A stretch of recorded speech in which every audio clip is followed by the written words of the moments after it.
नमस्कार साथियों, स्वागत है आपका आपके अपने YouTube चैनल सम्यक हिंदी ज्ञान पर। साथियों, जैसा कि हमने कल वीडियो किया था, उसमें हमने 10वीं कक्षा के जो दूसरे पाठ का अध्ययन किया था, तो उसमें से हमारे जो प्रश्न थे वो रह गए थे। तो उन प्रश्नों का अध्ययन आज हम कर लेते हैं कि उसमें कौन कौन से प्रश्न बनते हैं।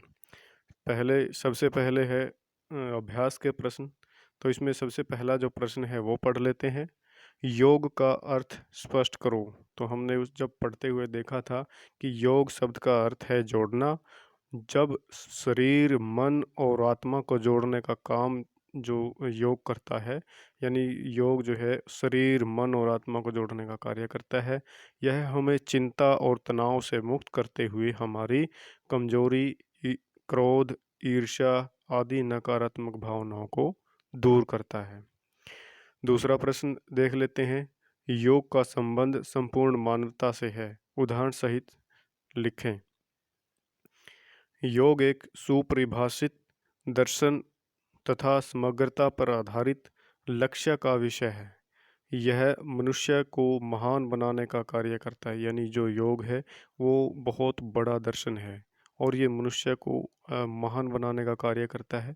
इसका संबंध समस्त मानवता के लाभ के लिए है। उदाहरण के लिए इस्लाम धर्म में नमाज, आसन और ध्यान पर आधारित प्रार्थना पद्धति है। 5 वक्त का नमाजी प्राय रोग मुक्त रहता है, ऐसा इस्लाम धर्म में माना जाता है। तीसरा प्रश्न है, ईसाई मत के अनुसार योग में कौन सी क्रियाएं शामिल है। तो ईसाई मत के अनुसार पढ़ लेते हैं। ईसाई मत के अनुसार योग के अंतर्गत उपवास को महत्व देना, इंद्रियों का दास न बनना, यानी अपनी ज्ञानेंद्रियों को काबू में रखना, ईश्वर के अस्तित्व में विश्वास करना और परमात्मा के अस्तित्व में, प्रभु के अस्तित्व में विश्वास करना और सत्कर्म करते हुए ईश्वर में विलीन हो जाना ही योग माना गया है ईसाई मत में। चौथे प्रश्न में देख लेते हैं, क्या है योग है क्रमशु कौशलम की व्याख्या करो। तो ये जो उक्ति है ये श्रीमद् भगवत गीता की है। योग है क्रमशु कौशलम उक्ति श्रीमद् भगवत गीता से उद्धृत है, ली गई है। इस उक्ति के अनुसार कर्म करने की एक प्रकार की विशेष युक्ति को योग कहते हैं, यानी काम करने की जो एक विशेष युक्ति है उसे योग कहा जाता है। वैसे तो दिन भर हम जो भी कार्य करते हैं उसमें हमारे शरीर के विभिन्न अंगों का अभ्यास होता है, परंतु वह योग नहीं है। वस्तुतः योगाचार्यों द्वारा बताई गई विशेष युक्तियों द्वारा शारीरिक अंगों के अभ्यास को योग कहते हैं। यानी जो योगाचार्यों द्वारा बताई जाने वाली जो युक्तियां हैं, बताए जाने वाले जो योग हैं, उनसे जब हम शारीरिक अंगों का अभ्यास करते हैं तो वही योग माना जाता है। आगे देख लेते हैं। 5वां प्रश्न है, अंतर्राष्ट्रीय योग दिवस कब मनाया जाता है। ये तो सभी को पता है कि अंतर्राष्ट्रीय योग दिवस प्रतिवर्ष 21 जून को मनाया जाता है और संयुक्त राष्ट्र संघ ने इसे 2014 में 21 जून को अंतर्राष्ट्रीय योग दिवस मनाने की घोषणा की थी। छठा प्रश्न देख लेते हैं, मानव के शारीरिक और मानसिक विकास के लिए योग वरदान है, कैसे, यह स्पष्ट करें। योग करने के से शरीर के समस्त अंग प्रत्यंग और ग्रंथियों का विकास होता है तथा ये सभी सुचारू रूप से कार्य करने लगते हैं।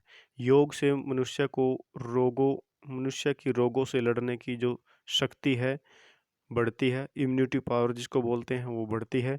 इसके कारण मनुष्य बुढ़ापे में भी जवान बना रह सकता है। यह हमारे शरीर को स्वस्थ, निरोग और बलवान बनाता है। इसी प्रकार योग से हमारी तमाम नकारात्मक भावनाओं, क्रोध, ईर्ष्या, दंभ, तनाव आदि का शमन होता है, आदि का नाश होता है और हमारे अंदर प्रसन्न रहने की प्रवृत्ति का निर्माण होता है। अतः हम कह सकते हैं कि योग मानव के शारीरिक और मानसिक दोनों विकास के लिए वरदान है। 7वां प्रश्न देख लेते हैं, जिम जाने तथा स्वयं योगासन करने की प्रक्रिया में से आप किसको अधिक पसंद करते हैं और क्यों। जिम जाने व स्वयं योगासन करने की प्रक्रिया में से मैं स्वयं योगासन करना अधिक पसंद करता हूँ। क्योंकि स्वयं जब हम योगासन करते हैं तो उसमें हम जो है अपनी मन मर्जी का योगासन करते हैं, लेकिन जिम जाने पर हम किसी एक खास अंग का ही विकास हो पाता है। क्योंकि जिम जाने से शरीर के किसी खास अंग का ही व्यायाम होता है, जबकि स्वयं योगासन करने से शरीर के समस्त अंग और प्रत्यंगों व ग्रंथियों का व्यायाम होने के साथ साथ मेरा मानसिक और आध्यात्मिक व्यायाम भी होता है। योगासन से मेरा शरीर रोग मुक्त और चित्त प्रसन्न रहता है। यानी जो हमारा शरीर भी रोग मुक्त होता है और हमारा मन भी रोग मुक्त होता है। जबकि जिम जाने वालों का शरीर कहीं ना कहीं से दुखता रहता है और जिम जाकर व्यायाम करना आर्थिक रूप से भी बहुत महंगा पड़ता है। तो ये जिम जाने की जो है वो एक प्रकार से डिसएडवांटेज यहाँ पर बताई गई है। योगाभ्यास सहन शक्ति के विकास में किस प्रकार सहायक होता है, यानी योगाभ्यास से किस प्रकार से हमारी सहन शक्ति बढ़ती है वो देखते हैं। प्रतिदिन योगाभ्यास करने से हमारा शरीर चिंता व तनाव से मुक्त हो जाता है। योग करने से हमारी अनेक नकारात्मक भावनाएं जैसे कमजोरी, क्रोध, ईर्ष्या आदि समाप्त हो जाती हैं। साथ ही हमारे अंदर प्रसन्न रहने की जो वृत्ति है, भावना है, उसका विकास होता है। इस प्रकार योगाभ्यास हमें दुख से बाहर निकाल कर हमारी सहन शक्ति को बढ़ाता है। तो अगला प्रश्न हम देख लेते हैं। योग आधुनिक जीवन शैली की मांग है, विषय पर अपने विचार लिखो। यानी योग आज की जीवन शैली की वो मांग है, वो कैसे है, इसके बारे में बताना है। आज का मनुष्य जिस जीवन शैली को अपनाकर अपने अपनी जीवन अपना जीवन व्यतीत कर रहा है, वह न तो उसके शरीर और स्वास्थ्य के लिए अनुकूल है, न उसके मस्तिष्क और मन की शांति पहुंचाने वाली है। आमतौर पर अधिकांश मनुष्यों का जीवन आपाधापी और भाग-दौड़ का शिकार है। मतलब आजकल हमारा जो जीवन है वो भाग-दौड़ आपाधापी मची रहती है, ये करना है, वो करना है। फलस्वरूप हम जो है रोगग्रस्त, चिंतित और तनावग्रस्त रहते हैं। तरह-तरह की दवाइयाँ उसे दूर करने के लिए लेते हैं। कुछ हद तक उनसे हमें आराम पहुंचता है, परंतु उसकी समस्याओं का अंत नहीं होता। अतः ऐसे समय में योग ही वह मार्ग है जिससे मनुष्य अपनी आधुनिक जीवन शैली का अंग बनाकर अपने शरीर को ऊर्जावान, तरोताजा, रोग मुक्त और चिंता मुक्त, तनाव से मुक्त हो सकता है। तो इसीलिए आज की जीवन शैली में जो है योग की बहुत ज़्यादा मांग है।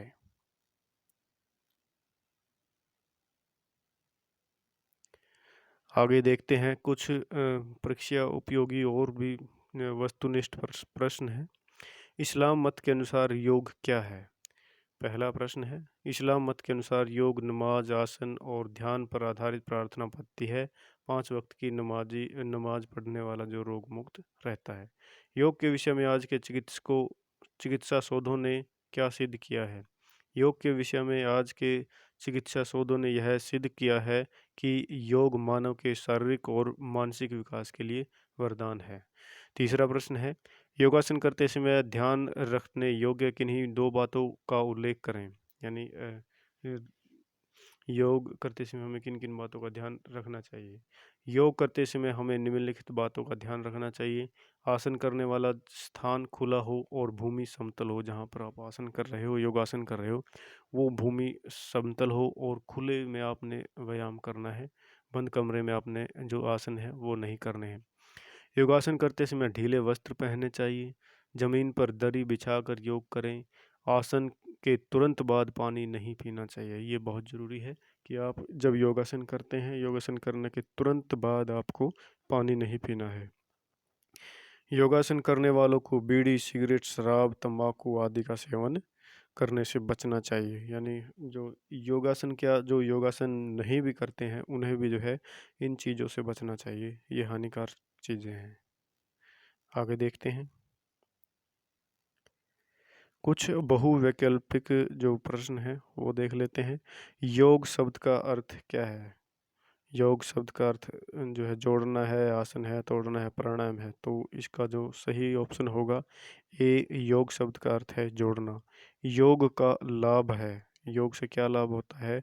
तनाव मुक्ति होती है, चिंता का शमन होता है और उत्तम स्वास्थ्य मिलता है। तो इससे ये तीनों ही हमें मिलते हैं। इसका उत्तर होगा उपर्युक्त सभी। किस भारतीय संत कवि का पूरा साहित्य ही योग पर आधारित है? रैदास, दादू दयाल, कबीरदास और गुरु नानक। यानी कबीरदास का जो साहित्य है वो पूरी तरह से योग पर आधारित है। योग है क्रम सुकौशलम उक्ति किस ग्रंथ की है? ये तो श्रीमद् भगवत गीता की उक्ति है जो कि श्री कृष्ण द्वारा कही गई है। योग का प्रयोग किस लाभ के लिए हमेशा से होता रहा है? शारीरिक, मानसिक, आध्यात्मिक। और डी, उपयुक्त सभी। यानी उपयुक्त सभी, शारीरिक, मानसिक और आध्यात्मिक तीनों के लिए योग का प्रयोग जो है वो होता रहा है। किस वर्ष संयुक्त राष्ट्र संघ द्वारा 21 जून को अंतर्राष्ट्रीय योग दिवस घोषित किया गया? यानी 2014 में जो अंतर्राष्ट्रीय संयुक्त राष्ट्र संघ है उसने अंतर्राष्ट्रीय 21 जून को अंतर्राष्ट्रीय योग दिवस मनाने की घोषणा की थी। लाइट ऑन योग पुस्तक के रचयिता कौन है? लाइट ऑन योग के पुस्तक के रचयिता है BKS अयंगर। तो ये भारतीय संत हैं। तो ये थे हमारे जो दूसरे पार्ट के प्रश्न थे अभ्यास के, बहुवैकल्पिक और कुछ परीक्षा उपयोगी प्रश्न। तो इनको आप सभी पढ़ लेना, देख लेना। इस वीडियो में आपको ये सब प्रश्न मिल जाएंगे। और आप हमारे चैनल को लाइक करें, सब्सक्राइब करें और अपने दोस्तों के साथ शेयर करें। आपका बहुत बहुत धन्यवाद। नमस्कार।